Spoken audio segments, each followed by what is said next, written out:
What's up, everybody? Damon here, and in today's gaming news, Xbox just had its worst November ever. That Horizon clone has disappeared from Steam and the Epic Game Store, and a FIFA game is coming to Netflix. This is your Daily Fix.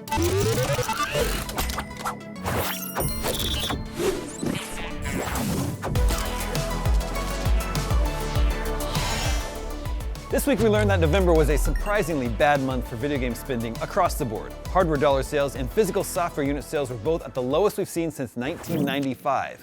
And all three major console makers were down year on year in what's traditionally the biggest month for retail. But one console in particular is really struggling, and that's the Xbox. According to Circana senior director Matt Piscatella, Xbox Series consoles dollar sales were down a whopping 70% year over year. That's a huge drop. Other consoles were also down, with PS5 down 40% year over year, and the newly released Nintendo Switch 2 combined with Switch 1 down 10% from sales of Switch 1 only last year, which is pretty shocking on its own. But that Xbox number is rather astounding. In fact, it's an all-time low for Xbox console unit sales in a November month in the US, says Piscatella. Xbox hardware sales have been in decline for a bit now in the US, at least in the busy retail month of November. From 2023 to 24, Xbox Series sales in November dropped 29%, and from 2022 to 23, there was a drop of over 20%. 2022 was the last November when unit sales were up, specifically up 11% year over year from November 2021. Critically though, for 2025, the Xbox is expensive, especially in the US. Piscatella points out that its average price per unit rose by over 30% year over year. That's because of multiple price hikes in recent years, including some seriously massive ones in September that impacted all types of Xbox Series consoles. And that's after a price hike in May. An Xbox Series S, the cheapest of all modern Xbox hardware available now, was released at $300, and it now costs $400. There are now rumors and concerns circulating that Xbox may soon raise prices yet again due to skyrocketing prices for RAM driven by the growth of generative AI. Meanwhile, the US economy is just generally in rough shape with high consumer debt, high inflation, few new jobs, and an increasing unemployment rate. If everyone is worried they can't buy groceries, who's buying a console right now?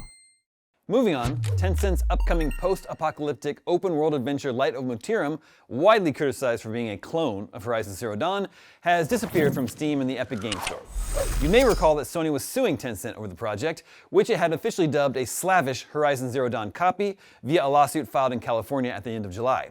Sony's argument outlined numerous similarities and compared various marketing screenshots from both games as well as their descriptions.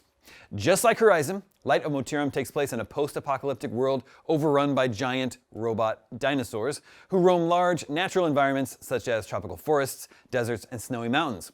Both games even feature red-haired women protagonists that wear very similar outfits and styles and devices similar to Aloy's Focus earpiece. Just days after Sony filed its lawsuit, Tencent quietly updated its Light of Motiram Steam page and swapped out a number of screenshots, including its cover image, before responding to Sony's lawsuit by claiming it was only making use of well-trodden tropes and suggesting the PlayStation maker's own game was too similar to enslaved Odyssey to the West. The bitter battle now seems to have come to an end, however. As spotted by The Verge, new court papers filed yesterday, December 17th, show both parties have reached a confidential settlement that appears to have ended Sony's lawsuit and Tencent's countersuit. All parties are reportedly responsible for their own fees and costs. Without publicly sharing the terms of the deal, it's not possible to know how it all ended, although the disappearance of Light of Motiram is a fairly significant clue. The original URLs to both storefronts now redirect to each site's respective landing pages, and there's been no formal update from Tencent on the game's release date. It seems unlikely we'll see it again, and almost certainly not in its present form. And finally today, FIFA has announced its next soccer game will be published in partnership with Netflix and developed by a new studio, Delphi Interactive. Following the end of its partnership with EA in 2022, FIFA announced it was working on a portfolio of Web3 games, but it has been pretty quiet since then.